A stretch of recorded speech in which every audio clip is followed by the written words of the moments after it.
audaces que ha dado Kenji Fujimori en este Congreso, ¿no es cierto? Tomó distancia de su hermana, tomó distancia del partido, denunció autoritarismo, maltrato, incluso un régimen del terror.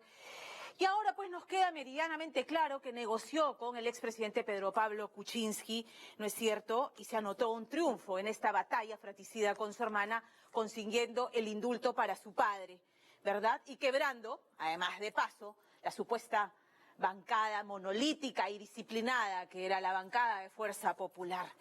Finalmente renuncia al partido diciendo: yo no puedo seguir en un partido que no tiene autoridad moral, ¿no es cierto? Me voy, me largo. Y hoy afrontará un proceso por precisamente eso mismo, por usar, como le han recordado toda la semana, prácticas fujimontesinistas para lograr evitar la vacancia del expresidente Kuczynski.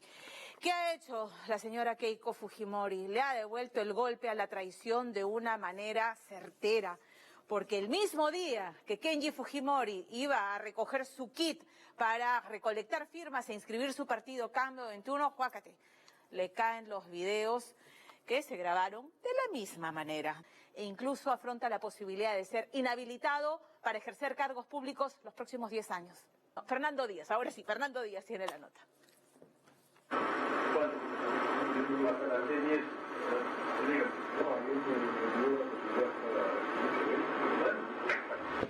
A veces en la vida hay que tomar decisiones. La venganza es un plato que se come frío al igual que el mejor sushi japonés. Este es en realidad un ajuste de cuenta familiar. 17 años después, vuelve el fantasma de una cámara oculta grabándolo todo y un presidente del Perú que se ve obligado a renunciar por culpa de un video demoledor. La fujimorista Keiko empleó métodos montesinistas, ¿no?, para dejar en evidencia al fujimorista Kenji, que también utilizó métodos montesinistas para comprar congresistas. Conclusión, Fujimorismo es lo mismo. En los últimos 2 años, Keiko y Kenji Fujimori han librado una guerra que va más allá de la ambición por el poder político. Yo me acuerdo de Keiko cuando el Kenji era chiquito, era como su mamá, oiga. Lo cuidaba, lo quería, se preocupaba del colegio, de sus lecciones, de esto. Increíble que ahora pues hagan una declaración delincuencial, hagan una declaración de esa manera. No, de no creerlo. Él la retó tantas veces, le saboteó las sesiones, lanzó por los aires sus amenazas disciplinarias, se parchó la boca para denunciar la mordaza del partido. Detrás de su afilada mirada, ella solo contemplaba cómo su propia sangre se aliaba con el enemigo. Él la llamó llorona y a ella no le tembló la mano para ofrendar su cabeza en bandeja de plata.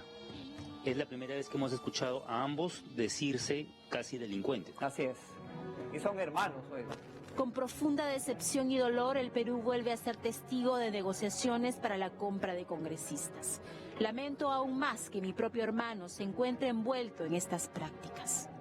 Lamento muchísimo las bajezas, las actitudes delincuenciales de Fuerza Popular y de mi hermana Keiko al operar con esas actitudes delincuenciales, grabando de manera oculta y tergiversando información. En la guerra de los Fujimori y Wuxi las armas no han sido las del valiente samurái.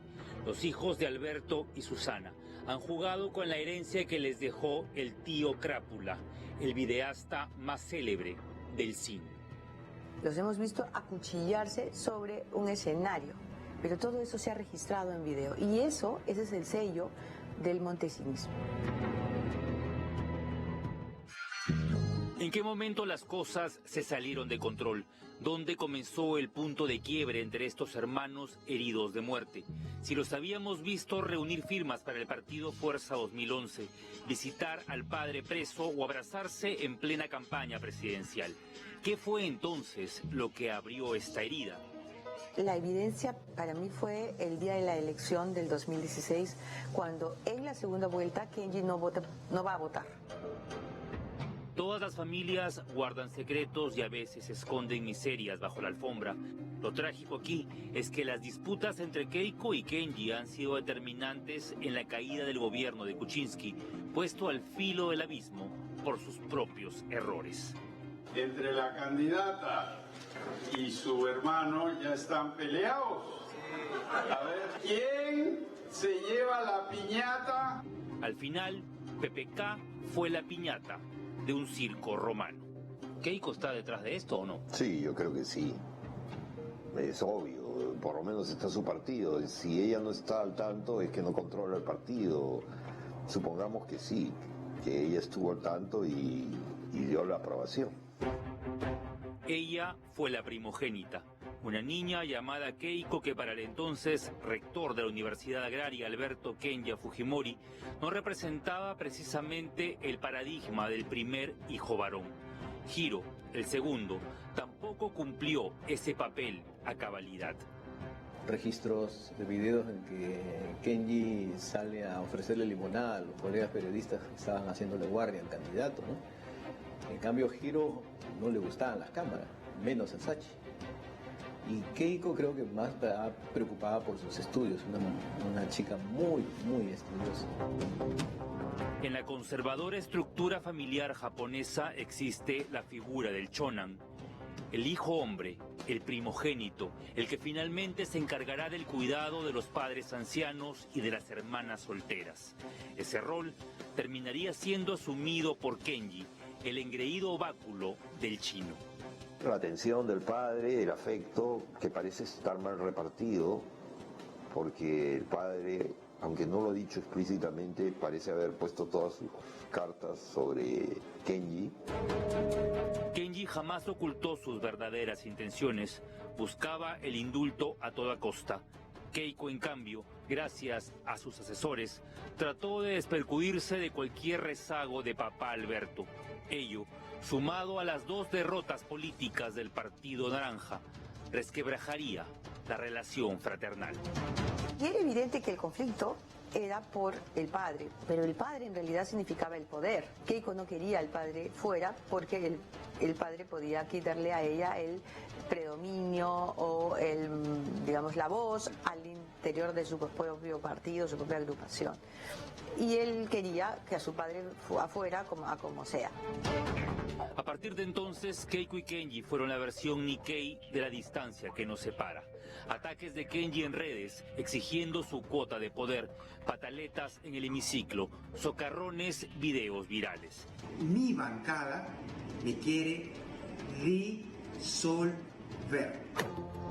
El niño terrible de los Fujimori se convertía en un verdadero dolor de cabeza, denunciando que su hermana estaba secuestrada por los asesores Pierre Figari y Ana Vega.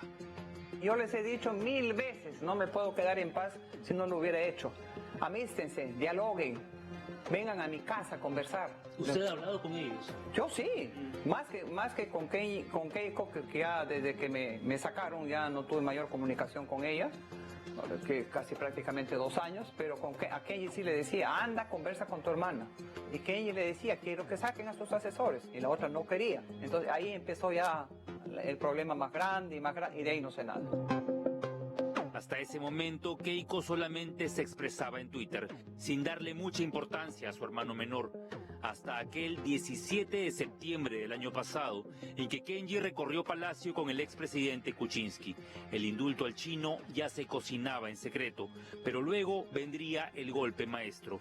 3 meses después, el 21 de diciembre, en el primer pedido de vacancia, Kenji votó en contra junto a 10 disidentes de la bancada naranja. Habían nacido los Avengers.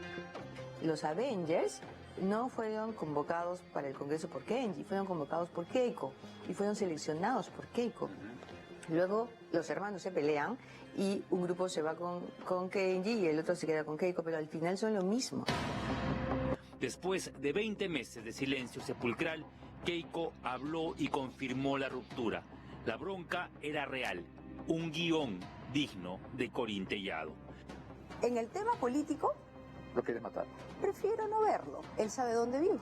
Y si es que, como él ha dicho, en algún momento querrá hablar, él sabe dónde encontrarme. Yo no lo voy a buscar. La respuesta de Kenji no se hizo esperar y le dedicó la ranchera Llorona. Aunque la vida me cueste, Llorona, no dejaré de quererte. embargo, la permanencia de Kuczynski pendía de un hilo. Tarde o temprano se descubrirían que sus lobbies y negociazos no eran cuentazos. Los hermanos entonces volverían a despellejarse ante un nuevo pedido de vacancia con las mejores armas, lo que estaba en su ADN. Recuerdo que cuando muestran el video de Vladivideo I de Montesinos, estaba Olivera acompañado de Susana Iguchi. 14 de septiembre del año 2000, el video Curi Montesinos iniciaba la saga de Vladivideos, protagonizados por el DOG y grabados por Roberto Huamán Azcurra. En esa época se llegaron a ver casi 600 documentos entre videos o audios. Todo el país y el mundo ha tenido conocimiento de lo que allí aconteció. El juez Saúl Peña Farfán fue quien visionó uno por uno todos los Vladivideos, sobornos, preventas, cerros de billetes comprando conciencias de políticos, militares y broadcasters. Estamos hablando de cámaras escondidas, micrófonos escondidos.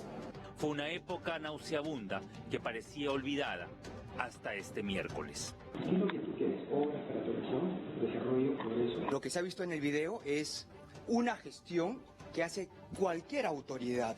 Yo te digo, el lunes yo te digo con Bruno.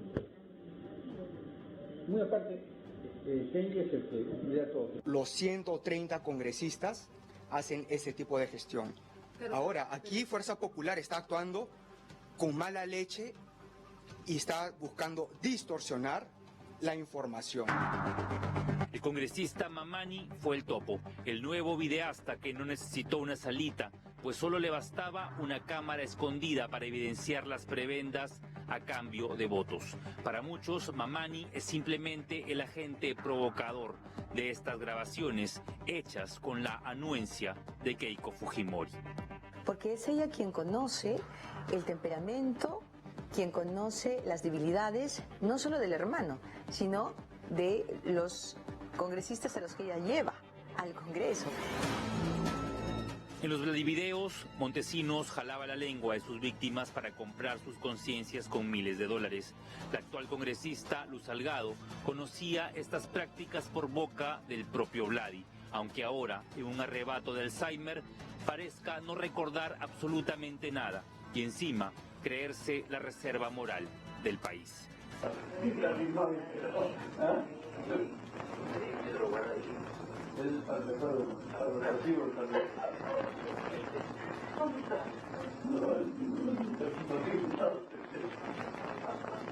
No te salvas y queda grabado para toda tu vida. Lucha Cuculiza también tiene su Vladivideo, pero a diferencia de Salgado, la tía Cucu no arruga ni niega lo evidente. Usted también fue grabada por Montesinos. Claro, claro que sí, claro que sí. Yo nunca entré a su salita, ni nunca estiré la mano, ni nunca me dieron nada. Yo no siento nada, porque nunca dije una mentira, ni recibí nada. ¿Cuando fue en su momento le impactó?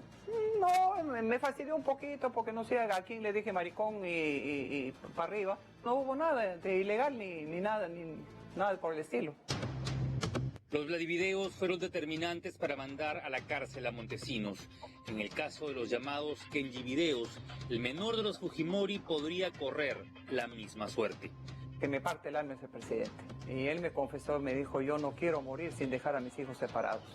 Un fujimorista grabando ahora a otro fujimorista, ¿no? Ya mejor, ¿sabe qué cosa me hace sufrir usted con sus preguntas? De verdad que sí. Sin algo han coincidido los hermanos Fujimori y Gushi, es en saludar al presidente Martín Vizcarra.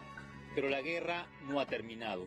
Fuerza Popular ha quedado en evidencia de ser el útero de engendros como Bienvenido Ramírez o Mamani. Keiko no se ha librado tampoco de la lengua larga de Barata y es para muchos la Catalina Krill de esta cuna de lobos donde Kenji marcha a la deriva sin la protección de su padrino, PPK.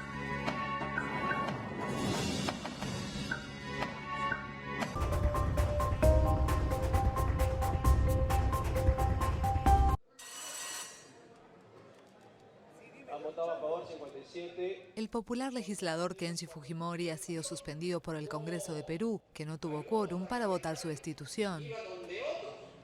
Un pedido promovido por su hermana Keiko. Quiero dirigirme a mi hermana Keiko y decirte, bueno, felicitaciones, aquí tienes mi cabeza en bandeja y lo que se ha vivido el día de hoy ha sido totalmente nauseabundo. Ha sido aprobada la suspensión. Kenji calificó la suspensión de dictadura parlamentaria. El día de hoy se ha cometido un abuso. Hemos sido víctimas de una dictadura parlamentaria. Hemos sido víctimas de esa mayoría aplastante de fuerza popular. Kenji estará marginado del Congreso mientras la Fiscalía lo investiga por cohecho y tráfico de influencias, acusado de haber intentado comprar votos para impedir la destitución del entonces presidente Pedro Pablo Kuczynski. Pero no quedó inhabilitado políticamente.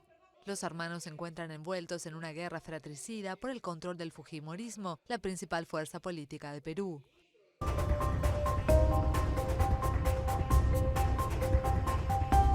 ¿Considera que está viviendo sus últimos días como congresista de la República? Bueno, obviamente son momentos complicados, difíciles. Yo la verdad no sé si voy a seguir en el Congreso o no, porque eso ya va a ser una decisión política que va a depender prácticamente del debate en el Pleno del Congreso. Ahora, y quiero dejar bien en claro que esto no es una lucha contra la corrupción, sino esto es una lucha para poder perpetuarse en el poder. Lo que Fuerza Popular está buscando es mantener el control sobre la mesa directiva. ¿Quién planificó estas grabaciones, los mamanivideos? Alguien ha tenido que dar el equipo. ¿Quiénes han visualizado todo eso? Eso ha tenido que haber toda una planificación detrás, ¿no? ¿Cree que su hermana ha planificado esto? Eso es lo que está en proceso de investigación. ¿Pero qué le dice su corazón de político? Bueno, me cuesta creerlo, ¿no? ¿Le cuesta creerlo? Una cosa es el corazón de político y otra cosa es corazón de hermano, ¿no? Hay un conflicto de sentimientos, Enrique, ahí, ¿no? Si hay algo que yo me arrepiento es de haber cedido la presidencia del Congreso a la congresista Luz Salgado. Si yo hubiera sido presidente del Congreso y yo hubiera fomentado el diálogo y un clima de tolerancia entre el Congreso y el Ejecutivo. Yo tengo una personalidad, una forma de hacer política más liberal, horizontal, flexible, ¿no? Y lamentablemente Fuerza Popular tiene una forma de hacer política más vertical, rígida, dura, ¿no? Conozco el monstruo por dentro. Entonces, más bien diría que tiene una línea muy rígida, vertical, en la cual yo no me sentía como que encajaba, ¿no? Pero usted estuvo muchos años ahí. O sea, usted es un congresista reelecto. Digamos, me cuesta creer que usted se haya dado cuenta de esta verticalidad de una manera reciente. No, ya había cierto grado de acrimonia, ya había cierto grado de discrepancias, diferencias al interior de Fuerza Popular. Obviamente también son cambios, hay cambios generacionales, ¿no? La rigidez, la dureza de ellos y la forma más liberal que yo tengo, la forma de pensar, ¿no? Por ejemplo, la ley de control de medios, proyecto que presentó la congresista Úrsula Letona para regular los medios de comunicación. Yo me opuse totalmente a la conformación de la comisión investigadora para ver el caso Sodalicios, también me opuse abiertamente.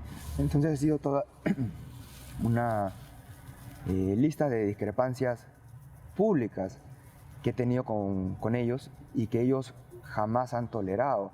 Para ellos, si tú no piensas igual que Keiko, que Fuerza Popular, te terruquean. Si no piensas como ellos, te ponen un cartelito, te terruquean, o de terruco o de corrupto. Y eso es algo que yo no puedo permitir. Fuerza Popular es el ala dura, rígido. ¿Del fujimorismo? Sí, pero también hay un grupo más liberal, flexible, sensible, que creemos en las libertades, ¿no? En la libertad de expresión, en la libertad de prensa, en la libertad de pensamiento, ¿no? ¿Se ha puesto a pensar qué ocurriría si usted es desaforado? ¿A qué se dedicaría? Si soy desaforado, Está cerca, ¿no? Sí, bueno, tengo 2 pies y 2 manos y sé trabajar.